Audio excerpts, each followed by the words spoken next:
Hello everyone and welcome back to another video on Evil on the Spotlight. Today we want to change things up a little bit and I want to talk about explosions, ranking them from really small and tiny up to really huge. Basically the biggest devices that humans have ever built. And to put everything into perspective, I will use an equivalent of TNT. Enjoy your stay.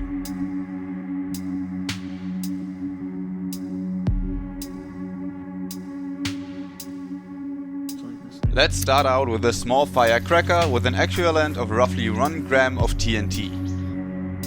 Not spectacular and probably hard to harm someone with it. It gets a little bit harsher if we go for 10 grams though. While this might not be lethal for a human, it's definitely enough to cause injuries to the human body. Going up to 100 gram of black powder, firecrackers like these are not allowed for private people in many countries. And the power of these is definitely enough to inflict serious damage to humans and under circumstances can cause death.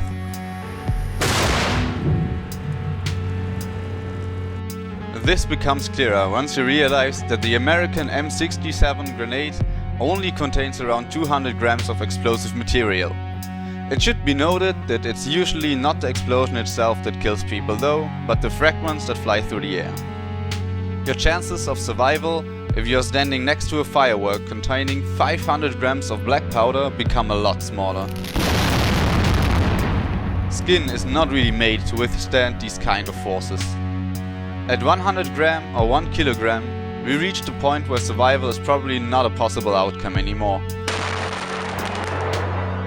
And under controlled circumstances is enough to destroy a small car.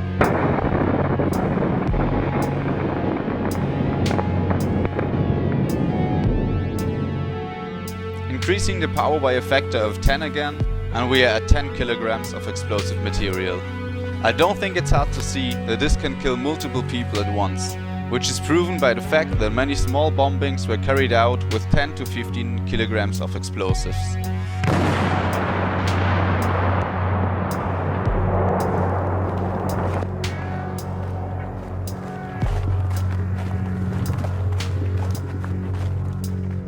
We now reach the point of 100 kilogram. As shown by the shockwave traveling over the ground, these amounts make up for a very serious bomb.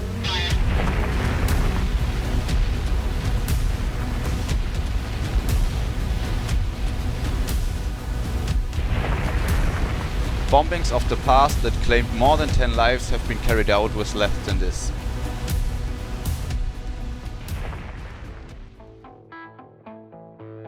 This leads us to our second military device, the Tomahawk Land Missile Attack or TLAM. These missiles are loaded with 500 kilograms of explosives and are capable of destroying most structures built by humans. An anti-ship warhead for use against ocean-going targets. A 1,000-pound explosive warhead to send against targets inland.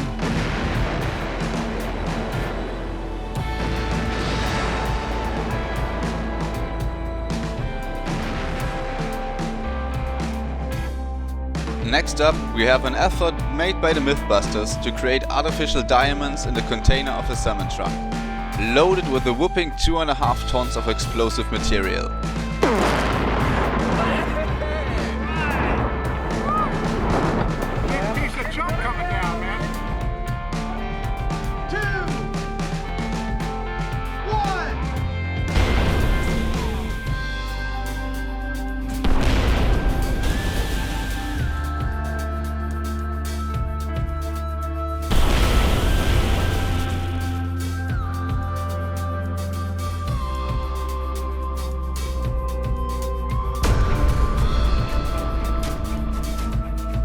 I think the footage speaks for itself.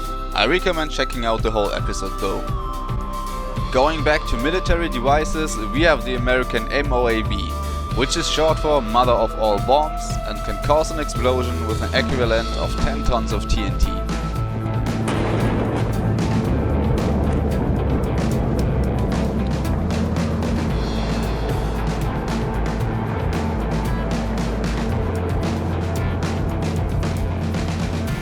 These bombs are one of the most destructive non-nuclear warheads in the US arsenal.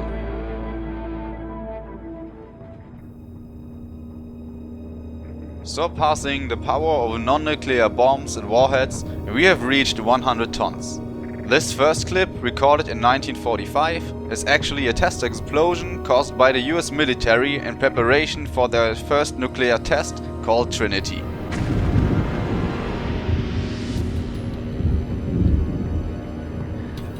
The second clip shows an explosion with the same destructive power of 100 tons.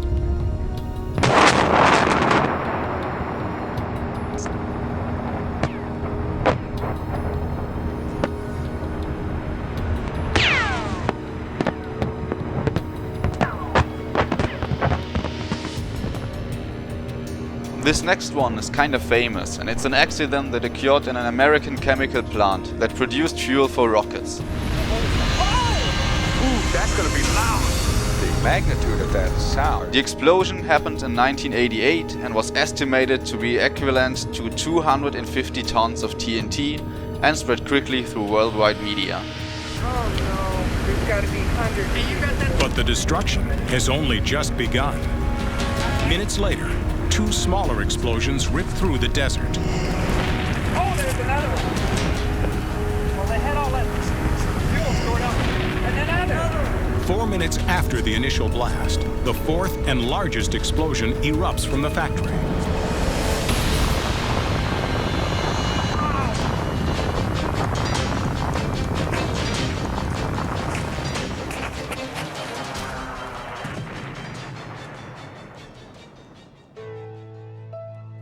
In 2015, a similar explosion destroyed big parts of the Chinese city Tianjin and weighed in at 450 tons and also made nationwide news.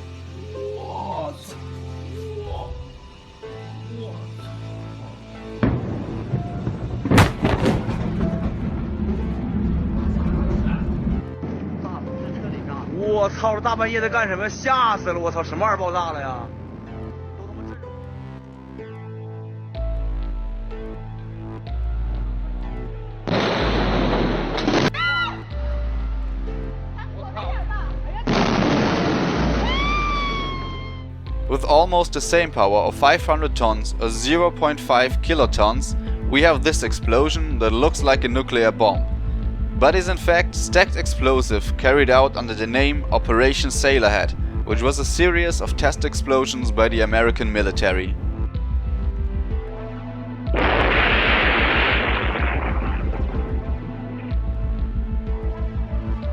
U.S. Navy, Technical Director of the operation. Shock Delta concluded the airborne portion of Operation Sailorhead. In addition to the projects directly associated with the ship evaluation program, various other projects were supported. Of course, this list also includes the very recent explosion in Beirut. Experts estimate that the ammonium nitrate that was stored there went off with the power of an equivalent of 1.3 kilotons of TNT. This is one of the most powerful non-nuclear explosions that was ever caught on camera. Actually firecrackers or some sort of subsidiary explosions going on there, but those pictures just in and there, another explosion. For this next one, I couldn't find an exact number, but it looks very similar to the explosion in Beirut and occurred in an ammunition storage in Siberia. For comparison, this equates to the amount of solar energy falling on 5,000 square meters or 1 acre of land in a year on average.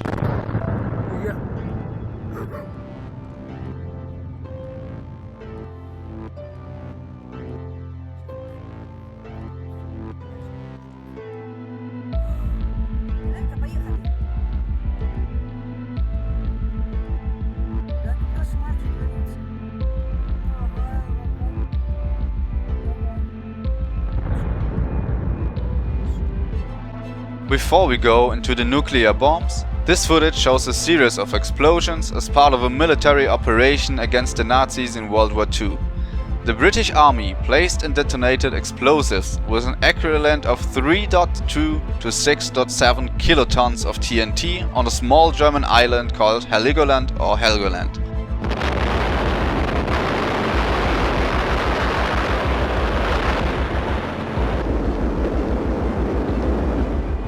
"7,000 tons of bombs, depth charges and high explosives detonate from within the island. This explosion changed the shape of the island and is probably the biggest man-made non-nuclear explosion caught on camera.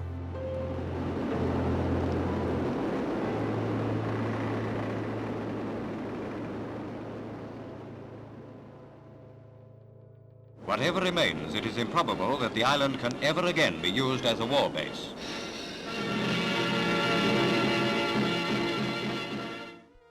Next on the list are the two only nukes that have ever been dropped on another country.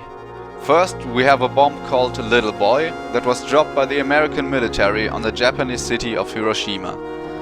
The explosion had the power of around 15 kilotons of TNT.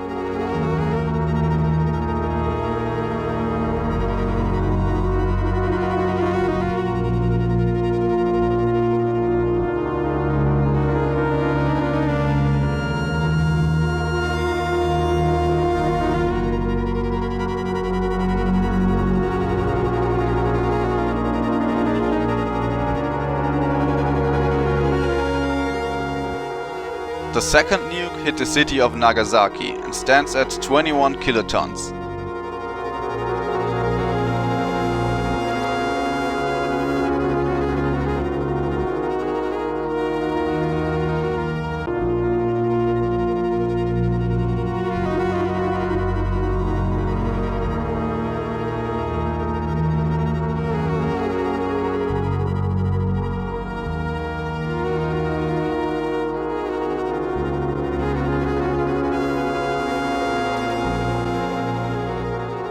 Me and many other people still consider these bombings as one of the most atrocious war crimes ever, and I hope we never witness something like this again. We aren't even close to the end though. In 1953, the Russians tested a hydrogen bomb named Joe 4 with the power of an incredible 400 kilotons. I will try to talk a little less during these explosions as I want you to form your own thoughts about it.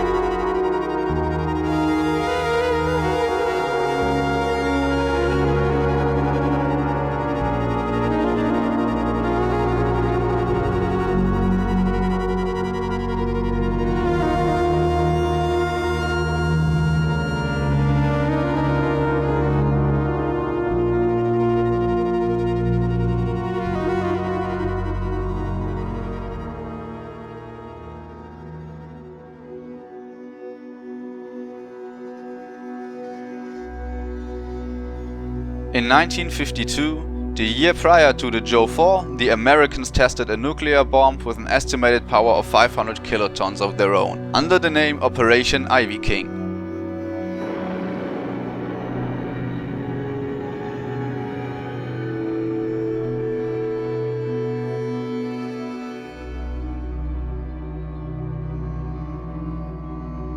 Overall, the Russians and Americans caused more than 1,500 nuclear test explosions, of which many caused a nuclear fallout. Only a few of these reached the sad milestone of detonating with more than a megaton. 1 megaton are 1,000 kilotons, and 1 kiloton are 1,000 tons. This bomb was part of Operation Red Wing and was named Apache and exploded with the power of 1.9 megatons.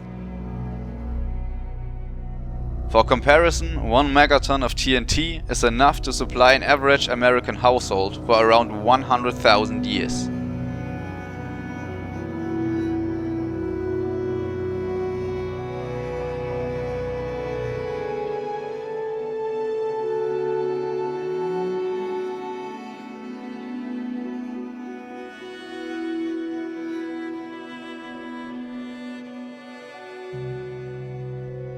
These next clips show the most powerful bomb ever tested by the American military.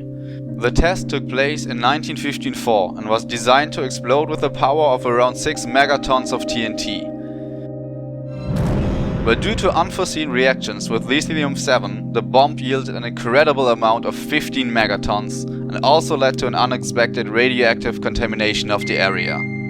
For comparison again, the total energy of all explosives used in World War II, including the Hiroshima and Nagasaki atom bombs, is estimated to have been 3 megatons of TNT.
As many of you have probably already guessed, we have now reached the very last explosion, the Tsar bomb or Tsar bomber. This infamous bomb was tested by the Russians in 1961 and to this day remains the most powerful human-made explosion at an almost unbelievable 50 megatons. There is not much more to say, so I will leave you with this footage.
We have finally made it. We reached the end of the video. Thanks for watching, and if you enjoyed my work, please leave a like and a subscription. Also leave me a comment and tell me what I can improve in. I will hopefully see you in the next one, and until then, don't be evil.